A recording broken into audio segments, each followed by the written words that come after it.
Welcome to tonight's program, Barcelona, Jewel of the Mediterranean Sea. My name is Beth. I'm the Programming and Events Librarian here at the Mid-Continent Public Library. So welcome everybody and welcome to our presenter this evening, Gene Flynn. A couple of housekeeping items before we get started with tonight's program. We are going to ask folks remain muted during the program, and we will put questions in the chat and save time at the end for those. That will allow a good listening experience for everybody and good audio on our recording. Tonight's program is being recorded, and I will email out the link to the recording once it is available on our YouTube channel. It will probably be sometime early next week. Also, wanted to mention some upcoming programs here. So I'm going to take a minute here and share my screen.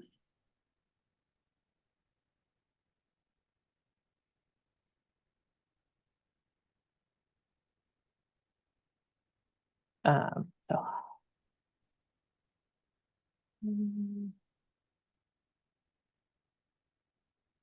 Let me try this one more time.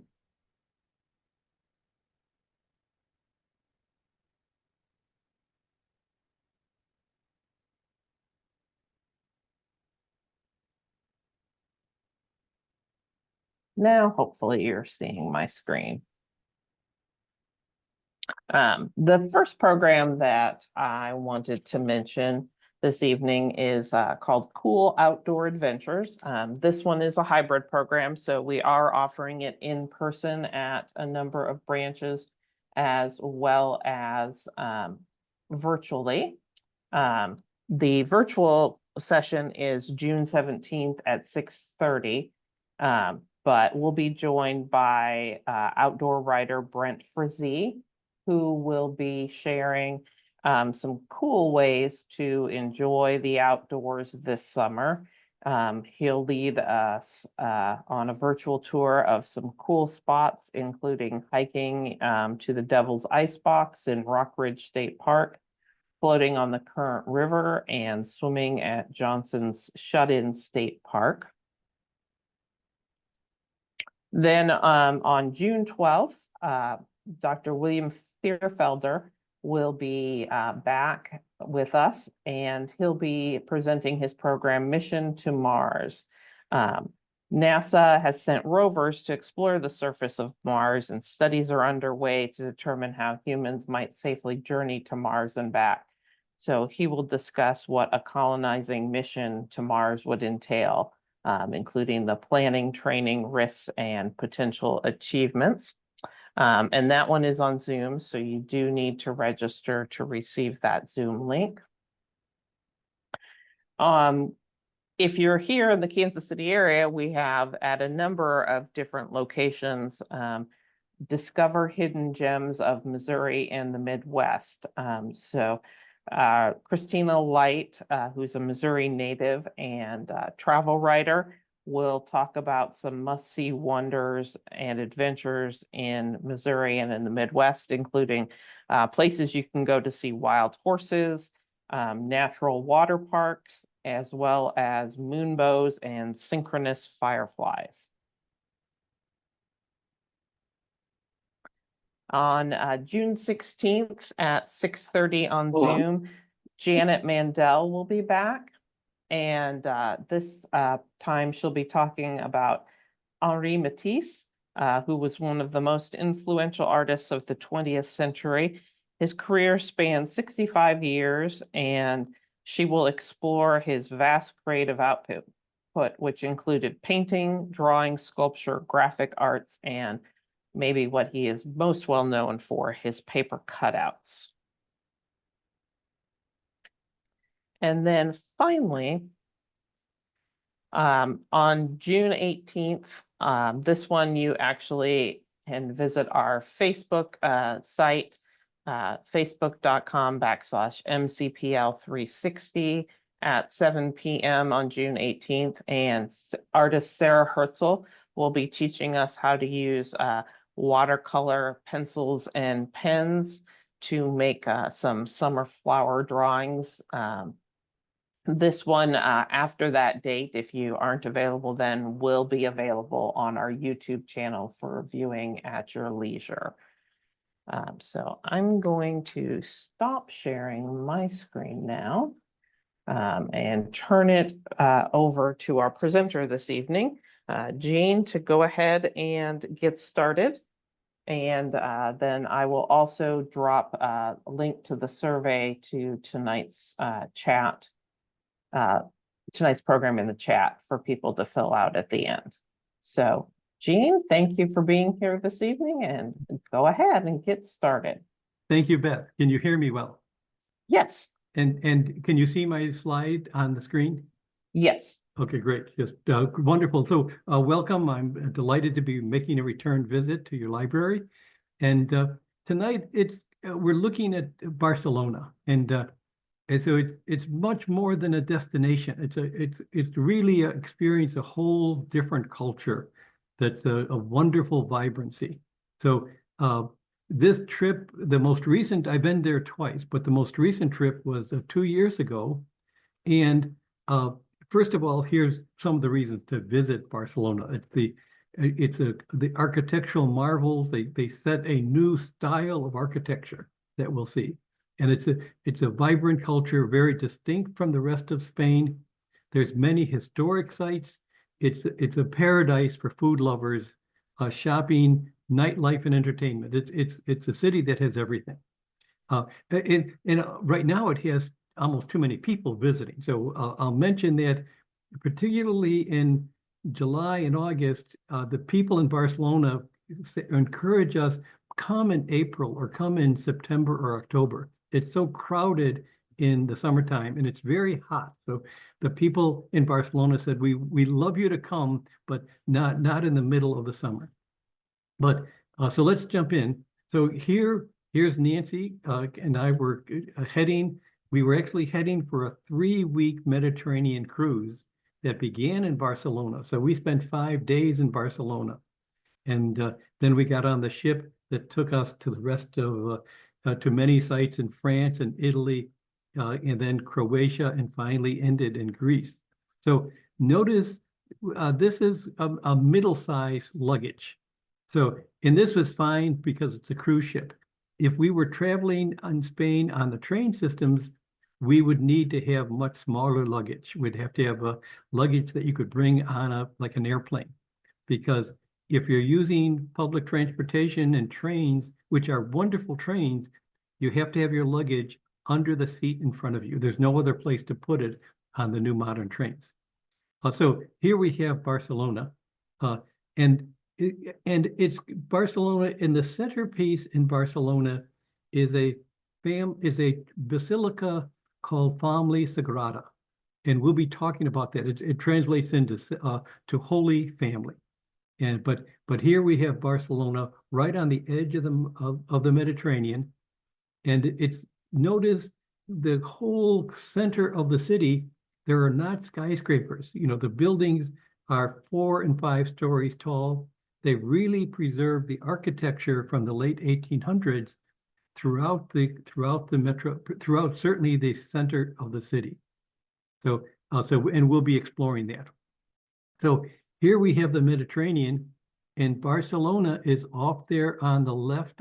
If you can see my cursor there in red, it's in the northwest corner, the northeast corner of Spain, and it's actually much closer to France than it is to Madrid, for example.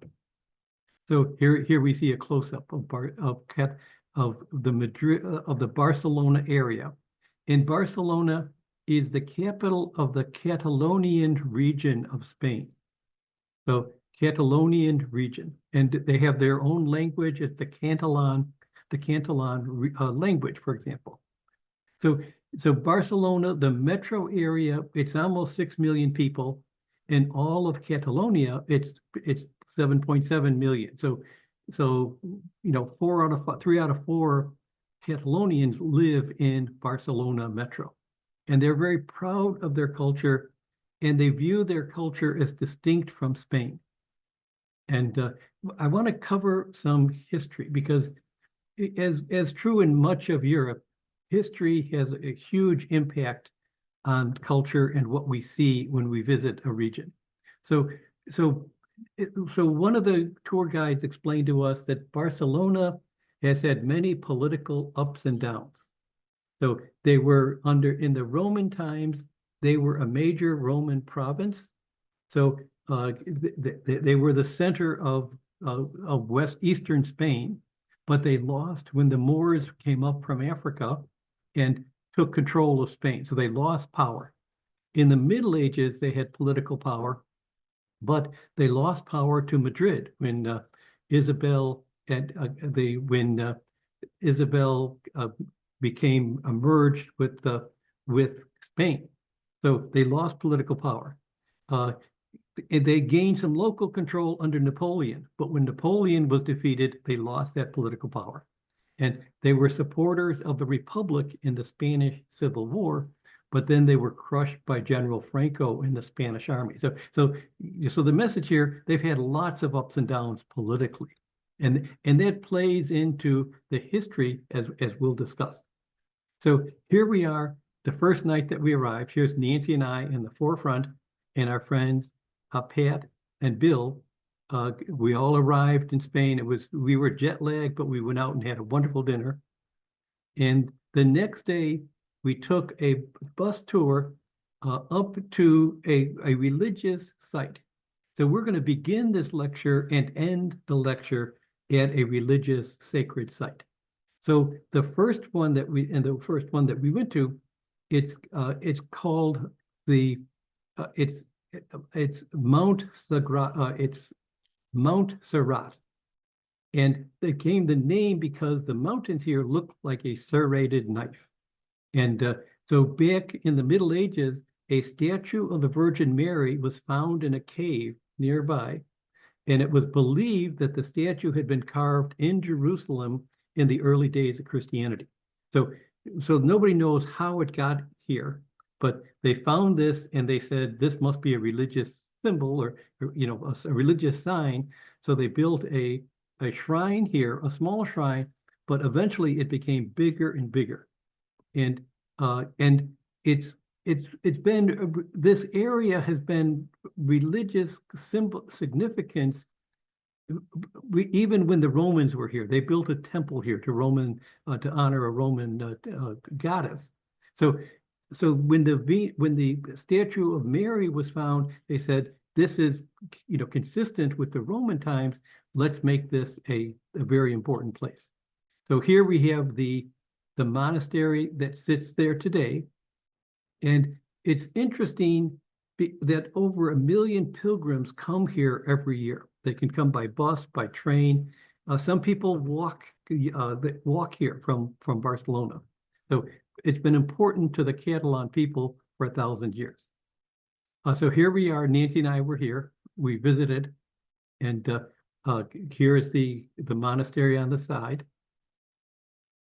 And here is inside the basilica. And if you look on the picture on the right, you see above the altar, you see 5 lighted areas.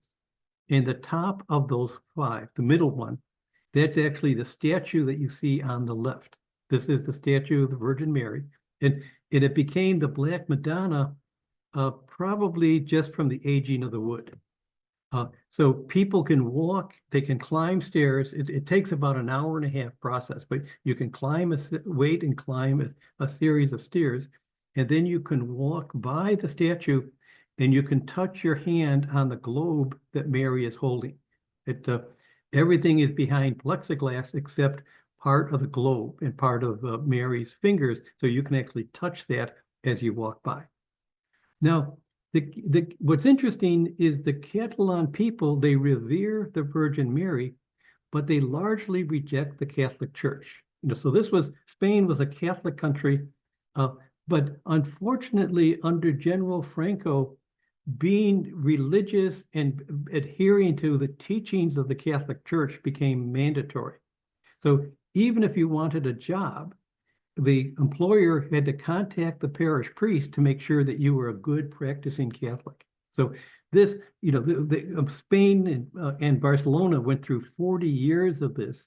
And so when Franco finally died and things opened up again, people said, we believe in Christ, but we want nothing to do with the Catholic Church. So that's a common attitude, particularly for younger people. So our tour guide said our most popular religion is no religion.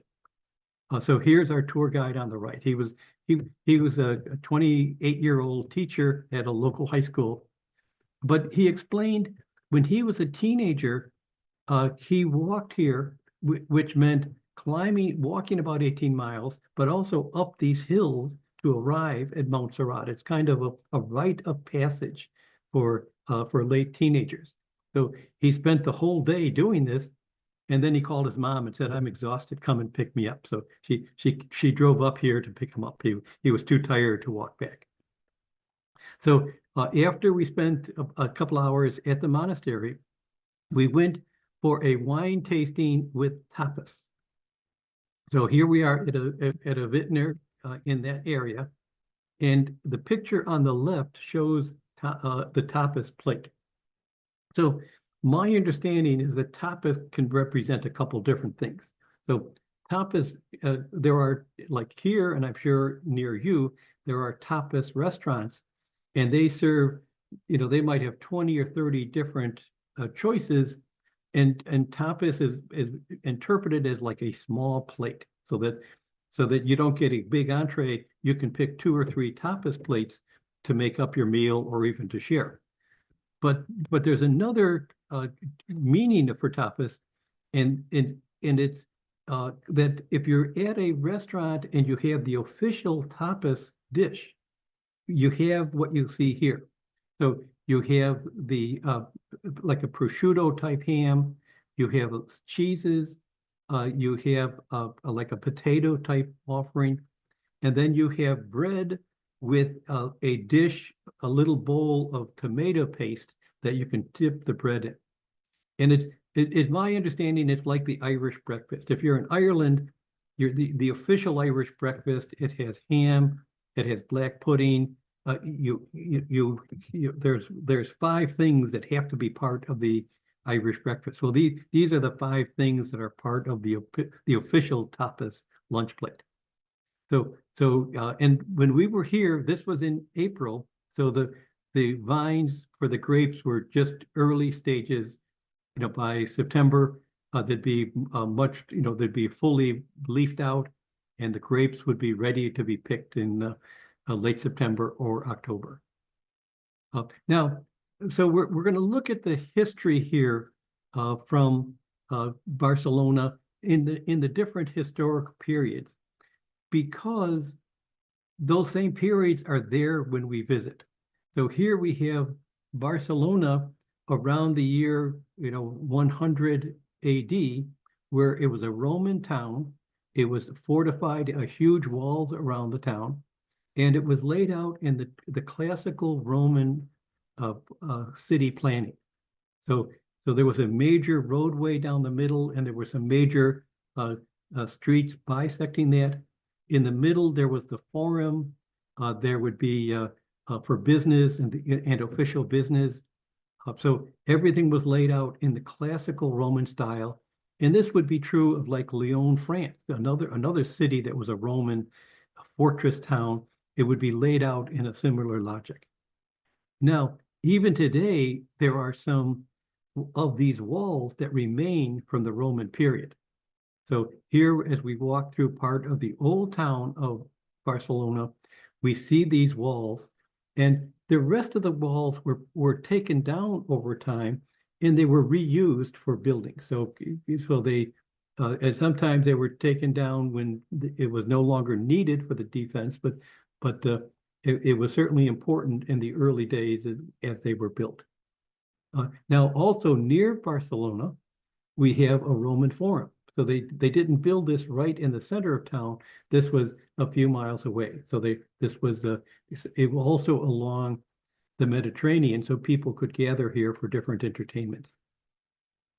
Now, with the fall of Rome in the late 400s, the Visigoths came and ruled Spain, and they were German tribes. So they adopted Christianity and they settled down, and by the late 500s, it was still a Christian, but with the German rulers, and eventually the German rulers became just as Spanish as everyone else. They adopted the local styles, the local religion. But by the early 700s, the Moors came in up from Africa. So these were Muslim fighters, and it was a relatively easy victory for the Moors because the Christians were not united in any national army or a strong king. They had little provinces and little mini kingdoms, and even Christians were fighting each other. So some of the Christians welcomed the Moors because they thought it was a way to get rid of their rival in the next town over. So eventually the Moors took over Spain, but they cooperated with the Spain. It was not a case where the Moors expected everyone to convert to Islam. So there were Christians, Jews, and Muslims all living together in Spain under the leadership of the Moors, but beginning in the 700s. Eventually, the Moors eventually tried to get into France and move up and take greater control. They were defeated by Charles Martel, and eventually the Christians took over a greater and greater portion of Spain. So for example, this guy Louis the Pious, he eventually took over in the early period. He eventually took over in 801. He took over Barcelona. They captured it from the Moors, and this became part of the crown of Aragon, the kingdom of Aragon. And for a while, Barcelona had some local political power, but eventually, by now over 700 years, more and more of Spain was recaptured by the Christians, and this was called the Reconquista, or the reconquering. And so by 1469, Spain was completely, the Moors had been completely evicted, and it was all, we had a Christian ruler. We had Ferdinand and Isabella marry, and that brought all of Spain together. So Barcelona was under Isabella for Castile, but this all became part of Spain. And that meant that Barcelona lost political power.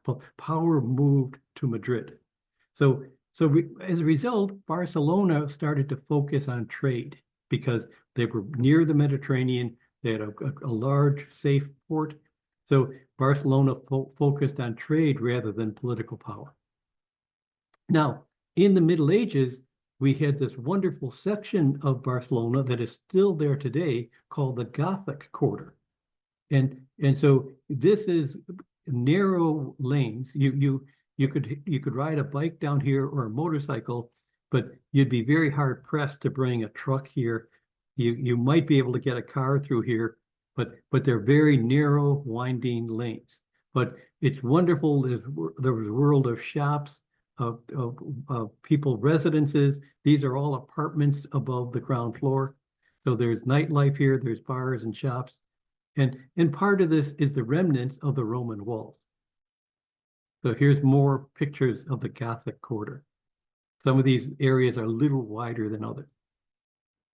Now, within the Gothic Quarter, one evening we were wandering down the tourist area called La Rambas, and there were restaurants there, but we walked a block over and there was another plaza, and here's where the locals were eating. So even a block away from the tourist area, we had a very different options, and we were out there with locals. You saw the kids playing in the courtyards, and so we had this wonderful meal of seafood. I am having something that's close to what they call paella, and Nancy has shrimp. and a wonderful meal, and with locals. And it's a whole different pricing. It's just a wonderful atmosphere. You're getting better food if you can figure out where the locals are eating. And we follow the advice of the travel guide, Rick Steves, and his books are in the library. There's many good travel books in the library, but Rick, I think, is particularly good at telling you where the locals eat. So on one of the evenings when Nancy and I were wandering off on our own, our two other couple friends that were with us on the trip, they went on a tour of 3 tapas and wine experience, a small group tour.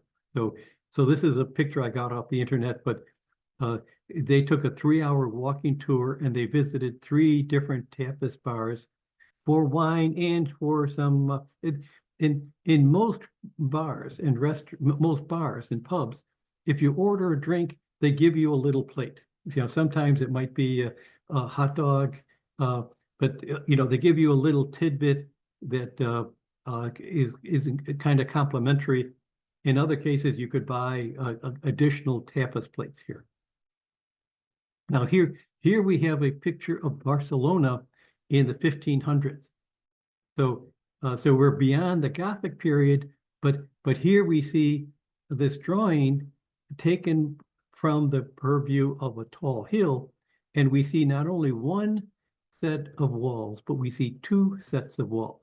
So we have the inner set of walls where the initial city, which were the Roman walls, and then eventually, as more and more people moved to Barcelona, they eventually couldn't fit inside the walls, the initial set of walls, so they built a second set of walls around the city. So, and this was very effective. Barcelona was never captured by an army in this period of time. So as we move forward into the 1800s, when when Napoleon and the French army, they captured Spain, they captured much of Europe, and so Barcelona was annexed by France in 1812. And this was many of the locals that this is good because we're no longer under Madrid, we're under French rule and we'll have some local autonomy. Well, all of that was dashed when Napoleon it was defeated at Waterloo in 1815. So they were back under political power from Madrid. Now, but the French army and Napoleon changed the landscape of Madrid. First of all, with modern artillery, there was no, the walls were no longer beneficial. So the walls came down. And but Napoleon and the army, they also removed some of the older buildings near the outskirts of town, because if you clear these buildings and you have your artillery, you can defend the city with, if there was an invading army, you could defeat that army by artillery. So they wanted a clear line of sight for their artillery operations. And the French army also built these apartments for the officers, and so these apartments are still here today, over 200 years old, but they're very desirable places for people to live, and they're right in the center of Barcelona. So here we are, we've hit the middle of the 1800s, and the next major trend in Barcelona was it became the site of modern industry. So you might remember from the play Carousel, where the young girls were working in the mills of New England. Well, Barcelona had that same phenomena in textile mills. These were some of the first industrial applications, whether in England and certainly in America, but it arrived in Barcelona really for the first time in Southern Europe. So Barcelona had the early advances of the Industrial Revolution. And so here's some examples of buildings, these sturdy buildings that were built. These are the same kind of buildings that are in New England from that same time period. But with the textile factories, the owners of the factories became quite wealthy. So So what were the wealthy to do with the money? They couldn't run for political power, because Madrid had that. So what they started to do was build wonderful homes for themselves. And they turned, in many cases, to a brilliant young architect called Anton Gaudi. And he was an architect, and he was a star of a new style of architecture, called it modernism in architecture. Now, I live in the Chicago area, and there's the Chicago School of Architecture. And that's the Chicago School says form of a building should follow its function. So if it's an office building, it's okay for it to be boring looking. The key thing is to have good light for the workers and be very efficient. And for a post office, there's a different function, and you could build it in a different way. In a factory, an automobile factory has a function, and the design should follow the function. Well, Gaudi had a whole different view of architecture. He thought that the buildings should represent beauty and art. And so here are some of the buildings that he designed. The building on the right, both of these buildings, they have features that are not supporting the function. They're supporting the beauty of the building. It's a work of art rather than just following what is the purpose of the building. Excuse me. So here's one of the buildings he designed in 1904. And if you look at the building, there are balconies there, but it could look like the head of a skeleton. And this was by design. He said, let's not be boring. Let's make our buildings represent art and beauty, was his style. So now he was very popular for the wealthy. And he and some developers got together and they said, let's build another a kind of an area 3 or 4 miles from downtown Barcelona, up on a hill, and let's build a kind of an exclusive residential area for the wealthy. So it seemed like a good idea. People signed up. He gathered money, and it was called Park Güell, a subdivision for the wealthy. Well, it turns out the wealthy did not want to leave downtown Barcelona. That's where the arts were, the opera. So they started these buildings, but very few people wanted to buy them. So Gaudi came up with a different idea. He said, let's create a park for the people. So here is Park Güell, and this is what it looks like today. The architecture, it is, you could think of, well, this is coming out of Disney World, but this design, the beauty of the design, and just making it a joyful design. And here's Nancy and I are standing up high in this because it's multi-level. It's on a hill. As you walk through the park, they have musicians, they have artisans selling jewelry, and it's tightly managed. So we were lucky. We were able to get tickets for the next day because they only allow 4,000 or 5,000 people to come to the park every day. And you pay about $12 to get your ticket.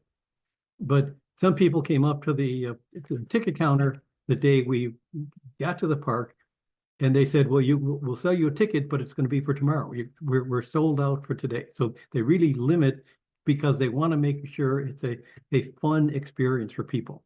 And here's some of the people just enjoying a beautiful day. These are some of the whimsical buildings that you walk along. And it's beauty and it's fun is the motto of Gaudi. Now, but Gaudi eventually got a new mission in life.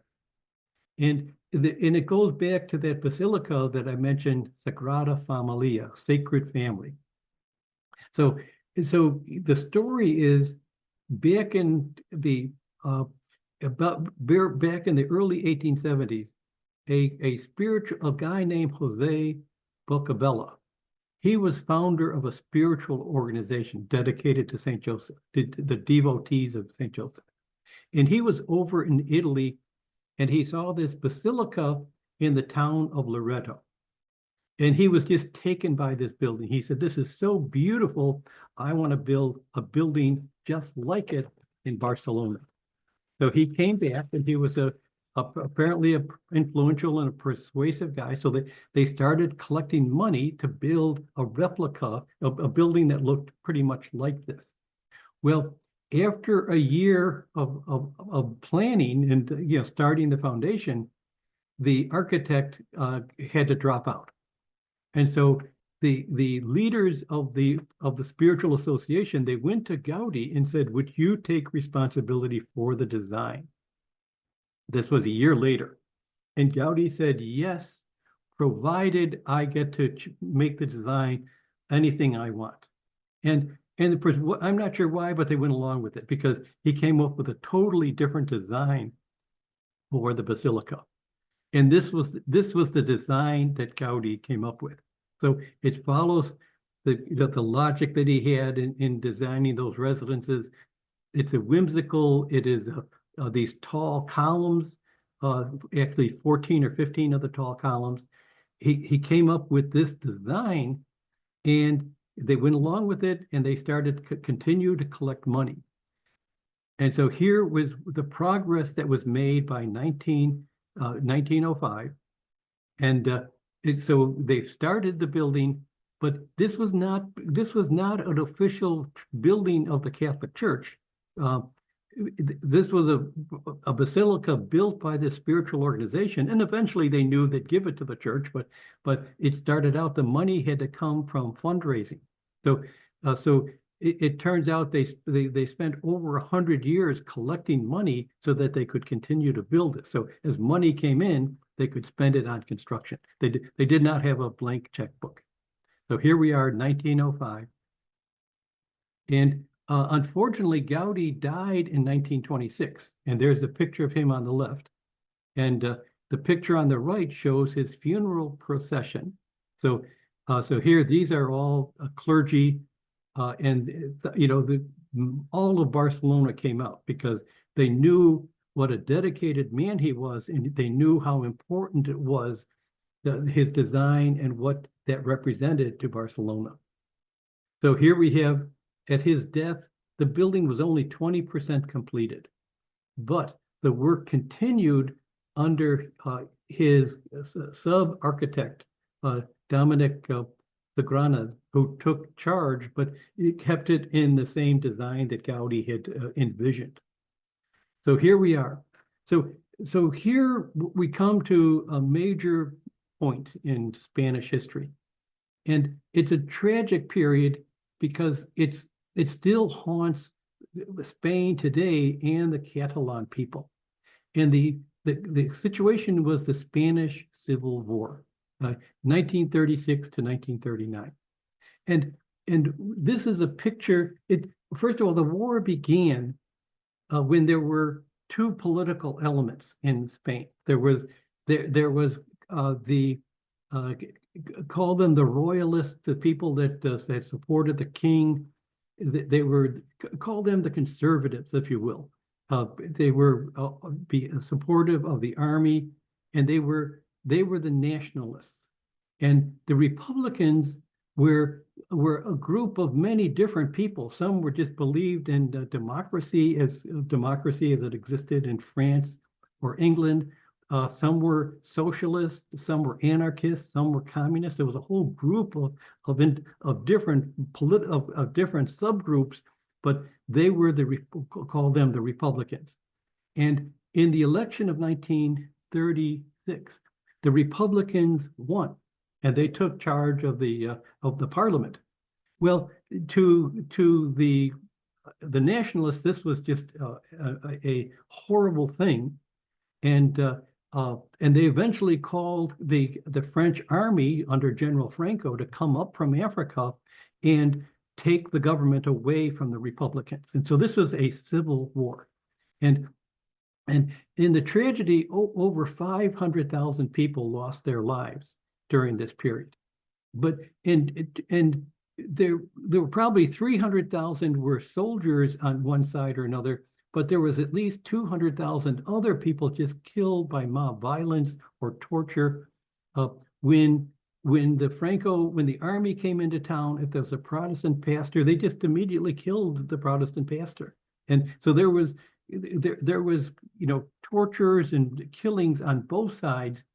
And unlike our Civil War in America, in the North, most of the people supported the Union cause, or they were quiet. They didn't make a big fuss. And the same was true in the Confederacy. Well, here we had neighbors, killing neighbors, family members on different sides of the conflict. It spread everywhere, and death was occurring just on an enormous level. When the Spanish Civil War, approximately 2% of the entire population died. And that probably translates into 8% of the young, people in their 20s and 30s. And, so we had we had 400,000 people of our servicemen die in World War II, but that represented 0.5% of our population. This was like 4 times the death here in Spain at this period of time. And nobody was spared. The German, Hitler sent over bombers and planes to attack. Here was a town just leveled. This was a precursor to World War II and the style of fighting in World War II. In World War I, the combatants at least tried to pretend they were sparing civilians and only trying to kill other soldiers. Here, there was no pretense. It was just kill everybody you could. It was, and here we have, this is a picture of the Republican soldiers. And, so this was not an army, a trained army. These are civilians. They don't even have uniforms. They have different types of guns. So it was a civilian army fighting a formally trained army. And so by 1938, here we have the Italian Air Force bombing. Hitler and Mussolini sent troops and planes and tanks. Russia tried to help, but America and France and England, they were neutral. So some Americans went over there on an American brigade, including Ernest Hemingway. But Germany and Italy sent many troops and had a major impact on defeating the Republicans. By 1939, here we have General Franco. He had captured Barcelona, and Barcelona was a hotbed for the Republicans. So Franco was particularly severe at dealing with the people from Barcelona. And so under Franco, for 40 years, under fascist rule, Franco controlled the media. Here we have the bishops. He was in line with the Catholic Church. The Catholic Church they were paranoid about communism. And communism was one of the factors on the Republican side, but the Catholic Church tarred everyone on the Republican side as a communist, and non-Catholic religions were banned. It was 40 years of control, and Franco wanted to preserve the purity of the Spanish people, the influence of America and England. His attitude is those are decadent societies. We're going to keep Spain pure. And if you really weren't in that program, it was really difficult to live there. So eventually he died, and so Spain is still recovering. Now I'm in my late 70s. So if I were, if I lived in Spain, more than likely I had aunts and uncles that died during the Spanish Civil War, or after the war, Franco, he rounded up hundreds of thousands of people and put them in concentration camps because they were suspect of being Republicans. Being the enemy. So it was very, very difficult time. So Catalonia today, this is what we're visiting when we visit Barcelona today, it's a thriving area. There's chemicals, pharmaceuticals, automobiles, electronics. It represents 20% of Spain's total gross domestic product. And in terms of manufacturing domestic product, it's probably even higher because they don't do a whole lot of agriculture as part of the domestic product. But if you'd looked at just the manufacturing, my guess it would be closer to 30% of manufacturing domestic product. But tourism has rebounded after the COVID pandemic. It's back up over 15 million a year. And interestingly, many parents want their children to study in school where Catalan is the major language. So they want their kids to learn Spanish as well as English, but the main language for training is Catalan rather than Spanish. And parents get to choose, do I send my child to a school that mainly teaches in Catalan or a school that mainly teaches in Spain? And many are choosing Catalan. And many people in Catalan would say, we really should be an independent country and break away from Spain. So here we have the metro area in Barcelona. It's a very modern metro area. Nancy and I took it. It's easy to navigate and to move around the center of Barcelona. Now, I did not take a bike tour in Barcelona, but I have done that in other European cities, and I encourage using bikes in this way. Most of the time on bike tours, you might have an hour, or you might have a 2-hour bike tour, but you're only pedaling for 15 or 20 minutes in many cases. Sometimes you're pedaling for 3 minutes, and then you're looking at a scene for 10 or 15 minutes where the tour guide is explaining what you're looking at. And in most situations, you're not even pedaling on major streets. You're in different parkways, and you certainly can investigate that before the tour begins. But most of the time, they really look out. They don't want people driving through, midday traffic and create injuries. So here is La Rambla, is the major boulevard in Barcelona, and it's a mile and a half, and it's just loaded with shops and interesting things to see. It's the heart of Barcelona and many attractions. So here we see a more crowded event here, and it's all pedestrian. There's streets on the left and right, but here it's the heart both for tourists and for natives to spend time here.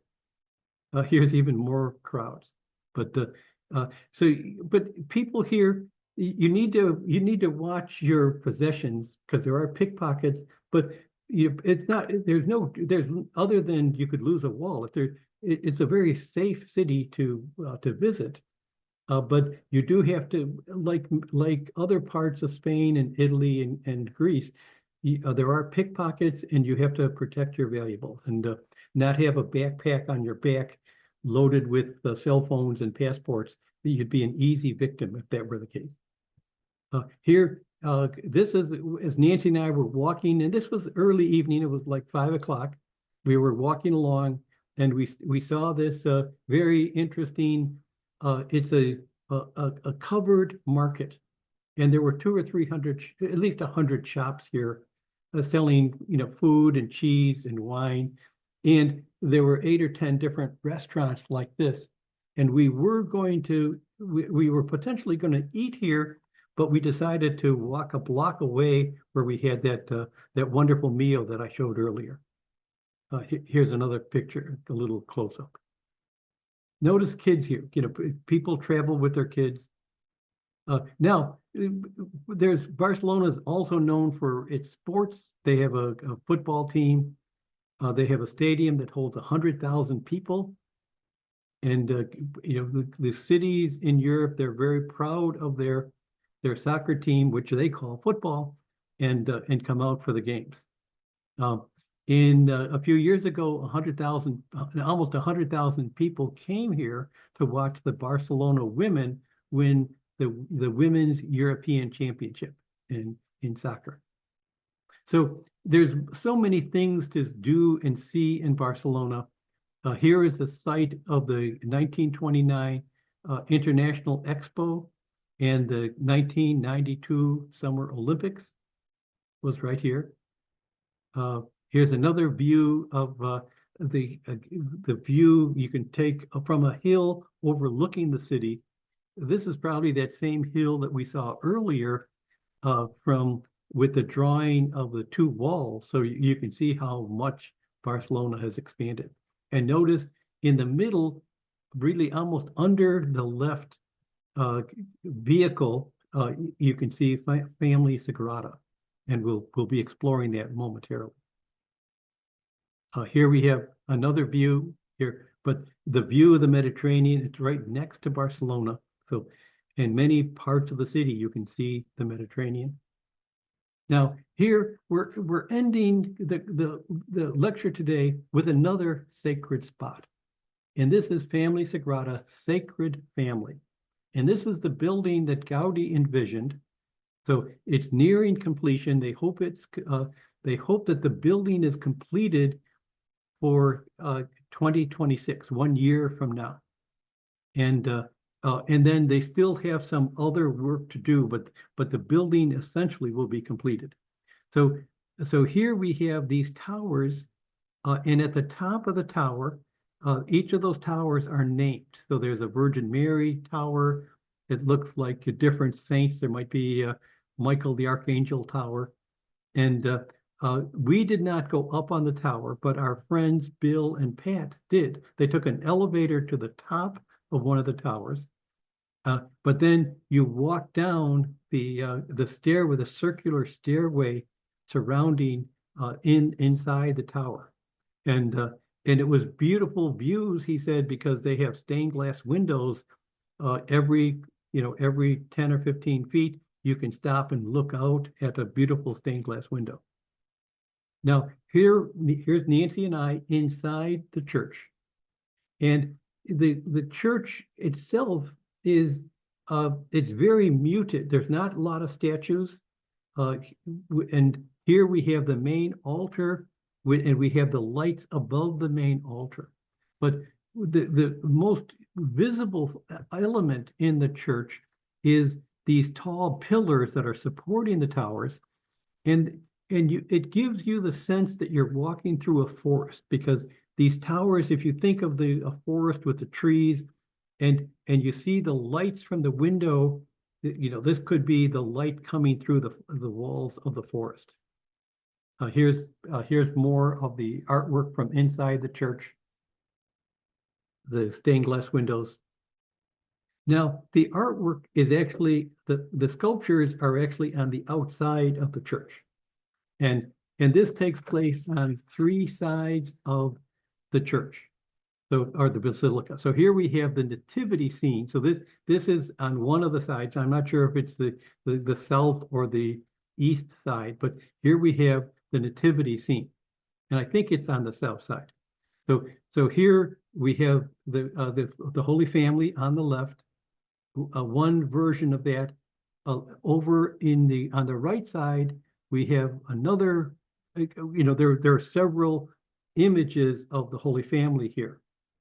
But there's also other elements. So here we have the shepherds hearing the word from the angels about the birth of Jesus. So they're hearing the message, and then they're heading over to the stable. Here we have on the left, we have Jesus and Mary and Joseph heading to Egypt on the donkey. So they're getting out of town because Herod, they've been warned that Herod is very upset with the new king. And on the right here, we see the Herod's soldiers killing the baby boys in Bethlehem because of his fear of a new king. So he's murdering the boys. So more sculptures here. And this is just showing that there's 30 or 40, there's 60 or 70 feet of sculptures on the side. So it's very impressive. Now, on the next side of the wall of the basilica, is the Passion scene. And here we have other sculptures that Gaudi designed, and these are more modern sculptures, in terms of the images. So we have on the right we have Judas kissing Jesus, the betrayal, and on the left we have Pilate there sitting bored with his hand on his face. He's bored, but Jesus is there with the crown of thorns, and the soldier with the helmet is representing the Roman soldier, the faceless Roman soldiers, and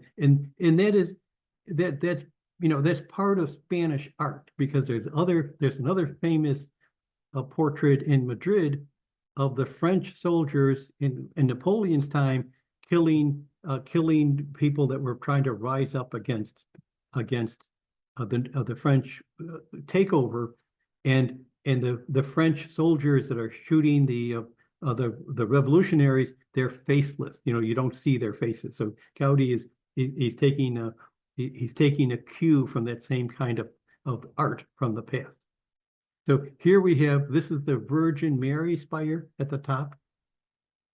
So one of the spires.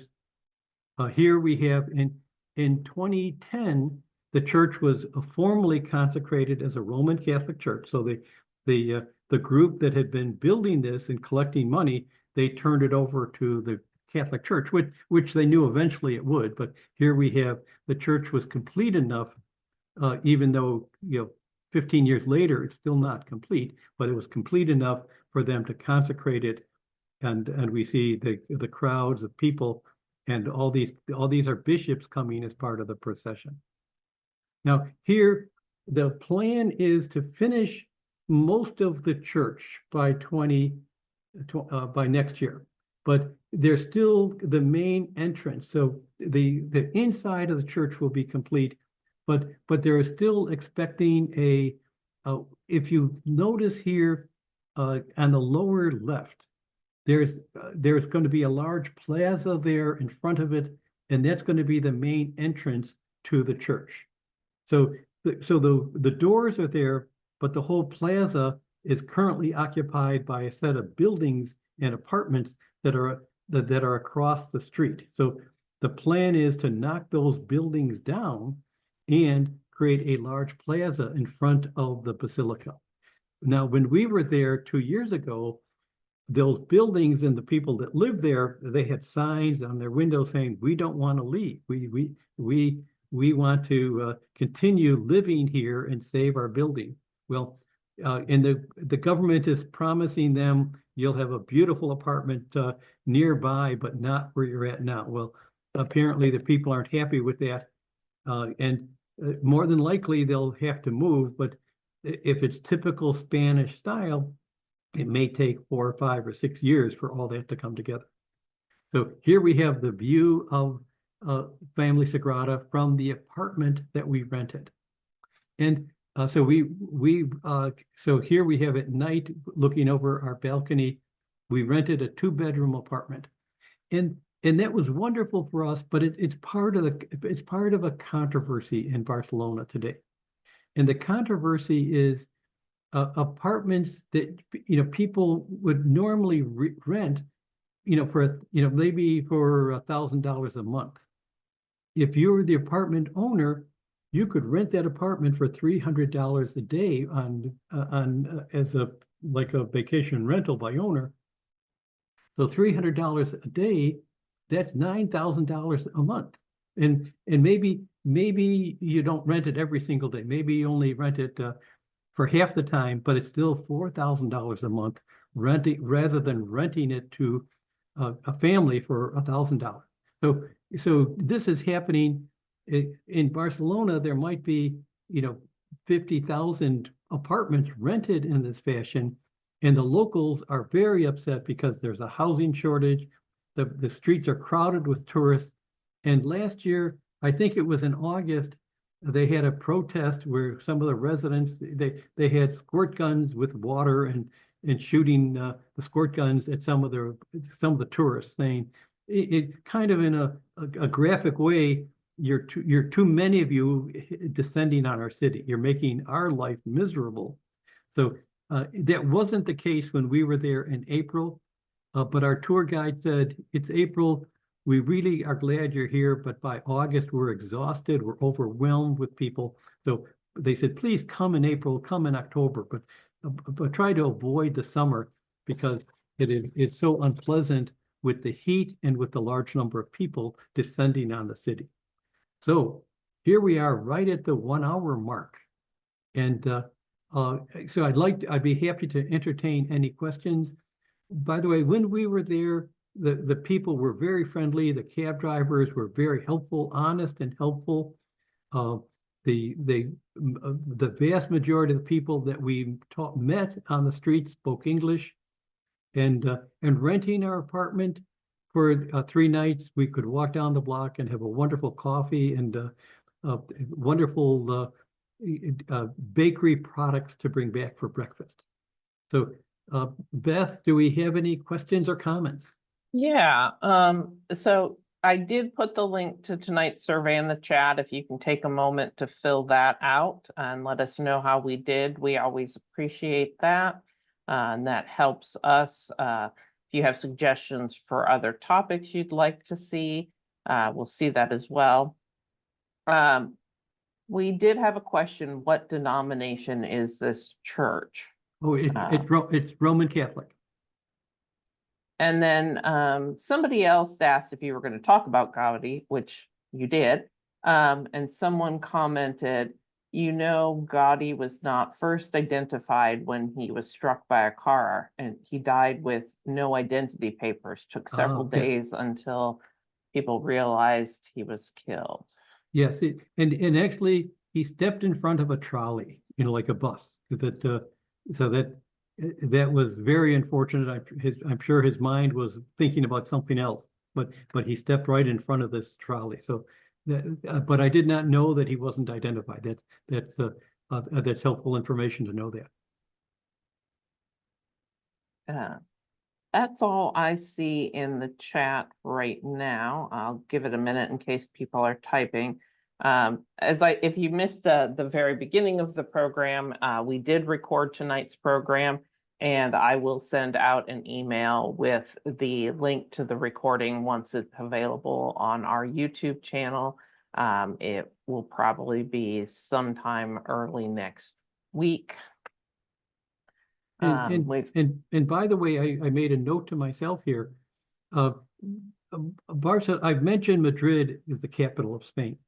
And Madrid is a wonderful city to visit in and of itself, but now they have a high-speed train that can take you from Madrid to Barcelona in 2.5 hours. So even if you're in Barcelona for a week, you could hop over to Madrid and spend a couple days there, and then either fly home from Madrid or come back easily to Barcelona. It's it used to be like a 6 or 7 hour train ride between the two cities. Now with these high-speed trains in Europe, it's just incredible. You're going 150 miles an hour between the two cities.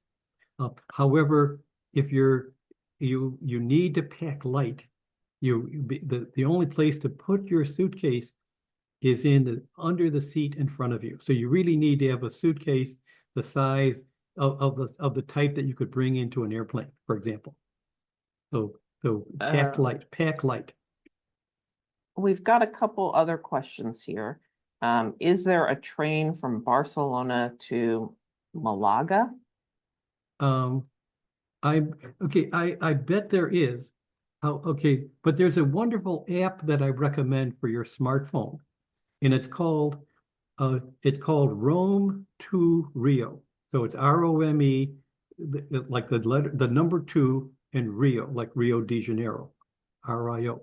And the beauty of this app, it tells you if you put in those two cities, it will tell you what are the options between a train. There might be a wonderful bus service. It tells you how long it takes and how much it typically costs to go by train, by bus, or if you go by like rental car. It gives you specific information between any 2 points both whether it's the US or certainly all through Europe. But it's a very helpful. And then if you choose by train, you can press a button and it tells you what train service and how to connect to buy tickets for the train service. So it's not selling you the tickets, but it's telling you what your options are and where you can go to purchase tickets. And Europeans often use buses between cities now. So like if there's a high-speed train in the case of Madrid to Barcelona, the 2.5 hours, it's a $30 train ride. And so that's an incredible bargain. But in other cases, they might recommend taking the bus from one location to another. Someone asked if tourists don't use hotels anymore. So tourists still, hotels are still very, very, very common. So the value of hotels are particularly if you're staying for just 2 or 3 days at a location, a hotel probably makes more sense than renting an apartment. Apartments make extra sense if you're there for a week because there's a service charge, there's a cleaning fee. So if unless you're staying for a week, I would typically stay at a hotel. But there are other options. There's hostels that people can stay at. There's even convents in Spain that you can stay at. So in books like Rick Steves or other travel books tell you all those different housing options for where what the options are and what the approximate prices might be. And someone did mention that you can get a train to Malaga from Barcelona, but it goes through Madrid, and that you can use Trainline app to book train tickets. Okay, yes. So Trainline app, or more and more, I try to book directly.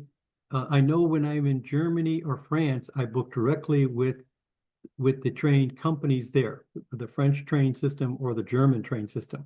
So sometimes services like Trainline or others, they put in extra service charges, but in many cases you can deal directly with the train organization, and usually the train services you can book 2 months before the date that you're traveling.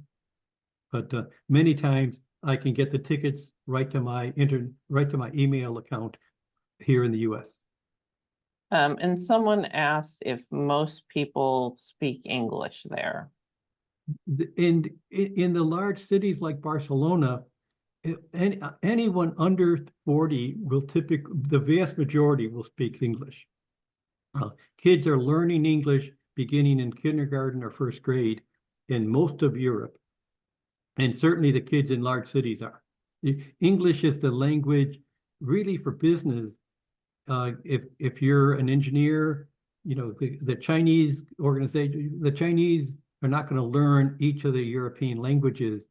So everybody kind of agrees, let's talk in English to do business in engineering or any of the sciences. All right, well, that is all the questions I see. So thank you, everybody, for coming, and thank you, Gene, for another wonderful program. And we hope you'll join us for some of our other virtual programs this summer. Have a great evening, everybody.